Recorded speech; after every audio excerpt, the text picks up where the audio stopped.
สบายดี FC แฟนคลับพ่อแม่พี่น้องทั้งหลายมื้อหลายวันแล้วที่ว่าบ่ได้มาเลาะเบิ่งน้ำเบิ่งในเฮาก็สิมาเลาะเบิ่งอันนี้นี่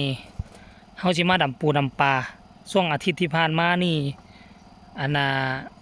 น้ำขึ้นน้ำนองคุ้นอยู่แต่ว่าบัดมามื้อนี้ถือว่าผ่านเด้อน้ำซ้ำนี่ก็ถือว่าใสก็ถือว่าใสแหละทุกคนเลยเดี๋ยวมาพ่อกันคลิปนี้ก็สิพาทุกคนมาย่างเลาะบึงในนี่เลาะบึงลุมนี่เพอมือคืนนี้มือแรงนี่เขาอาจจะพากันลุยบึงแม่โอ้ทุกคนน้ำแห้งลงหลายแห้งลงหลายจนฮอดลุมพุ่นน่ะ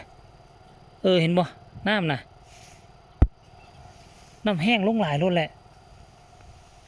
โอ้ถือว่าแห้งหลายขั้นถ้าหากว่าเป็นแล้วนี่ดำนี่สิเห็นซอกหนึ่งแน่นอนซอกหนึ่งเลยทุกคนโอ้น้ำคือลงหลายใช่ปะนี่นะปกติตัวนั้นนี่น้ำจุดท่วมเลยน้ำท่วมตัวนี่นะเห็นบ่อันหูดูดน้ำนี่นะนี่ปกติตัวนี้นะน้ำจะท่วมตัวนี้อันนี้นี่มันเคินแบบนี้เลยทุกคนเคินจนว่าจะสามารถแนมเห็นอันน่ะพุ่นแหละ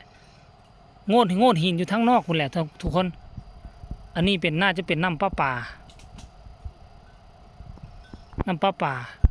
แล้วก็เป็นท่าบักข้ามไปพุ่นทุกคนรู้ไหมว่ะแต่ว่าเบื้องนี้ความใสของน้ำนี่เขาอยู่พี่ระดับ5 เมตร 6 เมตรเขายังแนมเห็นบางหินอยู่พื้นเป็นคืบปลายพุ่นนะโอ้แสดงว่ามือแรงนี่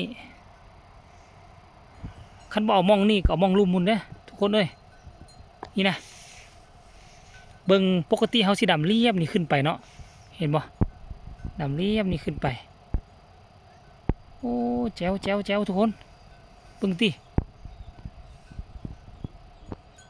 เบิ่งไหมโอ้โหทุกคนเบิ่งไหมเบิ่งเอาโอ้โหถามว่าใส่ดีบ่ซ้ำนี่ก็ถือว่าใส่และสามารถดำได้ประมาณซอกหนึ่งนี่เบิ่งบักเขาเจ้ากำลังข้ามมาเห็นบ่โอ้มีคนมาคลองแห่พร้อม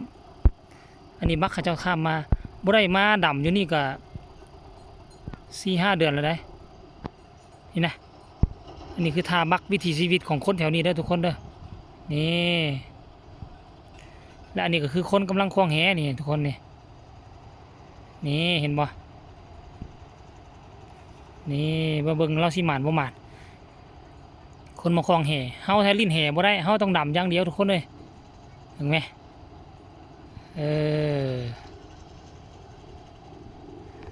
เดี๋ยวคลิปนี้เอาไว้ซ้ำนี้ก่อนเด้อทุกคนเด้อเห็นไหมบางคนก็เทียบกับอันนั้นใดปั๊มน้ำเขาเดี๋ยวเอาไว้ซ้ำนี้ก่อนเลยพ่อกันไหมในคลิปหน้าเดี๋ยวสิพาทุกคนไปเบิ่งใกล้ๆก่อนทุกคนแล้วค่อยว่ากันใหม่ที่ท้ายแล้วก็ส่งข้อมูลไปให้หมู่เพื่อนของพวกเขาหลังจากนั้นก็สิเตรียมลุยซะนะทุกคนเลยเนาะ